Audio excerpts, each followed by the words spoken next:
Okay, common mistakes क्या होती हैं फ्रैक्शनल एलसीएम में? पहली चीज तो मैं उनको यहाँ पर जो है वो इंट्रोड्यूस करने वाली हूँ, देखने वाले हैं हम। उसके बाद हम ये देखने वाले हैं कि एलसीएम फ्रैक्शंस में एक्चुअल में सॉल्व कैसे करते हैं।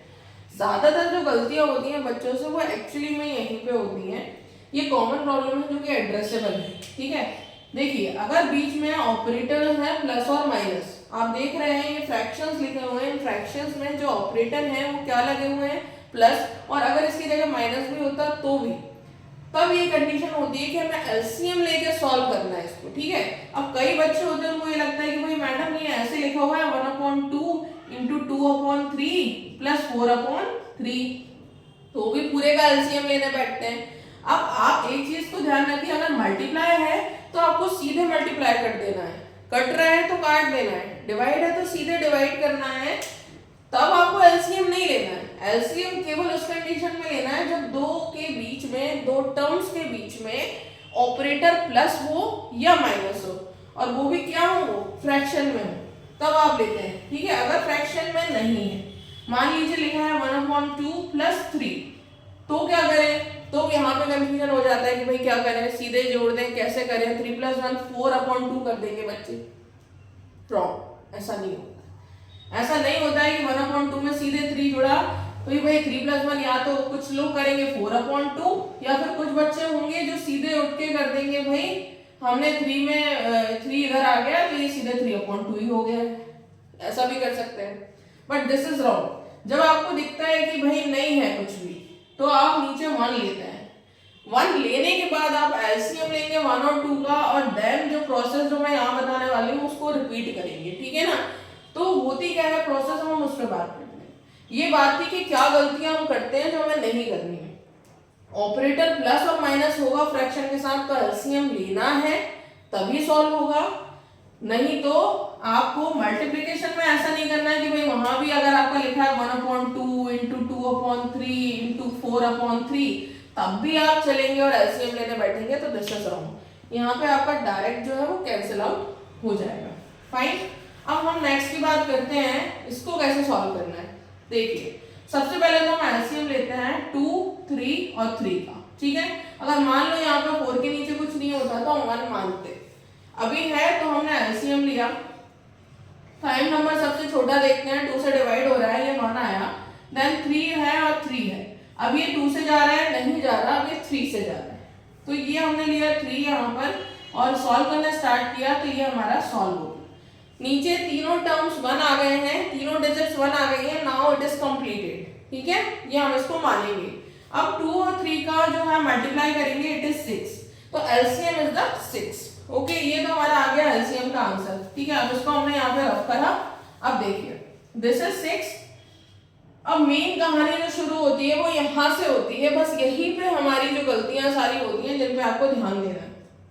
अब ये जो 6 आता है ना, ये है आपका एलसीएम, लोएस्ट कॉमन मल्टीपल, जो कि तीनों का कॉमन निकला हुआ है यहाँ पर, ठीक है ना। लोएस्ट कॉमन जो इन तीनों का है वो निकला हुआ है यहाँ पर। अब करते क्या है, एक एक करके, जैसे कि ये जो 6 है, सबसे पहले ये 6 2 से डिवाइड होगा, देन ये 6 जो होगा वो 3 से भी डिवाइड होगा, और देन ये जो 6 होगा वो इस 3 से भी डिवाइड होगा, ठीक है। अब सबसे पहले हम शुरू करते हैं इससे 1/2 से, तो 6 पहले किससे डिवाइड होगा, 2 से डिवाइड होगा। हमेशा ध्यान रखिए तीनों अलग अलग है। अब एक एक करके हमने इनको सॉल्व करना है। तो हमने 6 को डिवाइड किया 2 से, तो ये 3 टाइम्स गया, तो आंसर आ गया यहाँ पे 0, और ये जो ये आंसर जो आ गया वो आ गया 3, रिमाइंडर आ गया 0।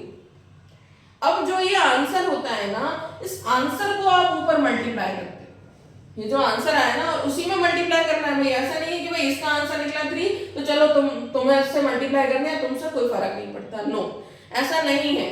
जिसका आंसर निकला है उसी में क्या करना है, आपको मल्टीप्लाई करना है। तो ये 2 का डिवाइड करा 6 में, तो 3 आया, तो 3 का 1 में मल्टीप्लाई करने पर 3 आ जाएगा। सेम विद दिस, अब यहाँ पर चीज चेंज हो गई है। अब ये क्या हो रहा है, 6 का डिवाइड 3 से होना है, आंसर कितना आया 2। अब ये 2 किस में मल्टीप्लाई होगा, उसी के 2 में मल्टीप्लाई होगा, तो ये बीच में क्या साइन है, प्लस। 2 इंटू 2 कितना हो गया 4। नाउ सेम विद दिस, वही 2 आएगा इसमें भी करने पर, अब वो 2 किससे मल्टीप्लाई होगा, 8 से मल्टीप्लाई होगा, तो 8 से मल्टीप्लाई होगा तो कितना होगा 3 2 जा 6 और 2 आंसर आया। 2 हमारा किससे मल्टीप्लाई होगा 4 से, सॉरी, तो कितना आएगा 8, कितना आएगा 8 आएगा यहाँ पर।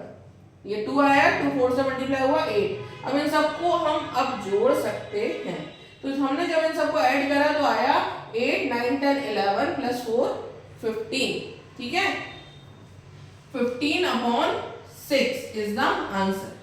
अब ये कट रहा है क्या, नहीं कट रहा, ठीक है ना, मिनिमम इसकी वैल्यू यही रहेगी और अगर हम ज्यादा सॉल्व करेंगे तो डेसिमल में आंसर आएगा। तो नाउ इट इज सॉल्व्ड, अब ये सॉल्व्ड है, ठीक है ना। तो इस तरीके से एलसीएम वाली जो वैल्यूज होती है उनको सॉल्व किया जाता है, ना कि डायरेक्ट सॉल्व किया जाता है। इसका हम सेकंड एग्जांपल लेते हैं, कैसे होगा भाई। 10th वालों को ट्रिग्नोमेट्री में कई सारे क्वेश्चन हैं ऐसे जिनमें एलसीएम लेना होता है, ठीक है। हम एक एग्जांपल लेते हैं जिसमें हम लेते हैं 1/sin थीटा, ठीक है, इनटू सॉरी इनटू नहीं अगेन प्लस √3 लिखा हुआ है देखिए ऊपर और नीचे लिखा हुआ है cos थीटा, ओके। ये है हमारा इक्वेशन, अगेन बीच में ऑपरेटर क्या है प्लस। अब भाई मैम इसको आगे कैसे सॉल्व करें, तो बात रहती है एलसीएम लेंगे। भाई हमने सुना था 2 और 3 का एलसीएम तो ले लेते हैं, 4 5 का यानी नंबर्स का तो ले लेते हैं, इनका कैसे ले, तो इनका एलसीएम लेना भी कोई रॉकेट साइंस नहीं है। बात वही होने वाली है कि भाई अगर हम साइन थीटा और कॉस थीटा का एलसीएम लेते हैं, ठीक है, ये रहा और मैंने एलसीएम लेना स्टार्ट किया। कहानी वही है कि भाई 2 किससे जाएगा 2 से जाएगा, 3 किससे जाएगा 3 से जाएगा, तो साइन थीटा किससे जाएगा भाई साइन थीटा से ही जाएगा और किससे जाएगा, तो ये आ गया 1 टाइम, है ना। अब साइन थीटा के टेबल में क्या कॉस थीटा आता है, नहीं भाई नहीं आता। कॉस थीटा को हमने एज इट इज लिख दिया, कोई प्रॉब्लम नहीं है। अब कॉस ये तो 1 हो गया, अब ये किससे जाएगा कॉस थीटा से जाएगा, तो ये भी क्या हो गया 1 हो गया, राइट। अब क्या है एलसीएम ले रहे हैं भाई, कोई देखो हम किसी भी चीज को बहुत बड़ा बनाते हैं तो वो बनती है। हमने लिया साइन थीटा और कॉस थीटा, अगर यहाँ पे मान लीजिए 2 और 3 होता तो क्या करते हैं मल्टीप्लाई कर देते, 6 आ जाता। अब यहाँ पे साइन थीटा और कॉस थीटा तो इनको भी मल्टीप्लाई कर दो, तो मल्टीप्लाई करोगे तो ये एज इट इज लिखा आ जाएगी यहाँ पे, ठीक है। मल्टीप्लाई करा तो ये sine theta into cos theta हो गया। देखो कुछ भी नहीं है, सिंपल स्टेप्स को फॉलो करना है। हमने मल्टीप्लाई करा, ऐसा कैसे लिख दिया कि मैडम उसकी कोई जनरल न्यूमेरिकल वैल्यू नहीं आने वाली, यही आने वाला है। मैंने आपको एलसीएम में बताया था इससे पहले वाले सवाल में भी कि अब करना क्या है। जब हम एलसीएम ले लेते हैं तो सबसे पहले वाले टर्म से डिवाइड करते हैं। तो जब sine theta into cos theta को हम साइन थीटा से डिवाइड करेंगे, ये करा हमने साइन थीटा से डिवाइड, तो बताइए क्या होगा, ये तो 1 हो जाएगा, ठीक है ना। रिमाइंडर कितना बचेगा हमारा कॉस थीटा, कितना बचेगा कॉस थीटा, तो यहाँ पे साइन थीटा के टेबल में 1 टाइम साइन थीटा आ जाएगा। अब बचेगा जो हमारा वो होगा कॉस थीटा, तो जो बचेगा ना वो बचा हुआ किसमें मल्टीप्लाई हो जाएगा 1 में, किसमें मल्टीप्लाई हो जाएगा 1 में मल्टीप्लाई हो जाएगा। तो यहाँ पर cos थीटा को 1 में हम क्या कर देंगे मल्टीप्लाई, तो ये हो जाएगा cos थीटा, ठीक है। अगेन हम इस sin थीटा और cos थीटा को किससे डिवाइड करेंगे cos थीटा से। तो जब हम cos थीटा से इसको डिवाइड करेंगे तो अब हमारे पास कितना बचेगा sin थीटा, ठीक है। उस केस में जब 0 रिमाइंडर आ रहा था तब हम क्वोशिएंट को कंसीडर कर रहे थे, यहाँ पे जो रिमाइंडर बचेगा हम उसको कंसीडर करेंगे, कॉमन को हटा देंगे, ठीक है। हम डिवाइड करने का मतलब इस तरीके से डिवीजन से ले रहे हैं। तो cos थीटा आया हमारा, कट गया, बचा कितना sin थीटा बचा, दोनों में से sin थीटा बचा है, तो बीच में किसका लाइन है प्लस का, इसके पास क्या है √3, तो sin थीटा जाकर √3 में मल्टीप्लाई हो जाएगा। तो एलसीएम लेने के बाद ये कुछ इस तरीके से दिखाई देगा, ठीक है ना। तो इस तरीके से एलसीएम लिए जाते हैं। ये जो कॉमन भ्रांतियां हैं, जो समस्याएं जाती हैं, भाई एलसीएम लेना बच्चों को अभी भी नहीं आता, फ्रैक्शन वाले वहां पे वो कंफ्यूज होते हैं, मल्टीप्लाई वालों को कंसीडर कर लेते हैं, ये साइन थीटा कॉस थीटा वाले में उनको कंफ्यूजन होता है। तो हियर इज द सॉल्यूशन। इस वीडियो को देखिए, यहाँ से आपको क्लियर होगा और 1-2 क्वेश्चंस खुद करके देखिए, या तो मैं ही आपको दे देती हूँ, तो आप इन क्वेश्चंस को सॉल्व करके देखिएगा। Plus again I am giving it, ये √3 हो गया और ये हो गया हमारा cos थीटा, ठीक है। इसकी जगह पर आप चेंज करके tan थीटा लिख लीजिए या फिर आप sec थीटा लिख लीजिए, जो आपका मन हो वो लिख लीजिए, ठीक है। This is the question. और एक क्वेश्चन मैं आपको न्यूमेरिक दे देती हूँ +4। ठीक है, ये आप सॉल्व कीजिए और इनके आंसर्स कमेंट सेक्शन में जरूर बताइए कि आपको अब एलसीएम लेने में कोई प्रॉब्लम नहीं हो रही है और आ रहा है ठीक से नहीं आ रहा है। Thank you.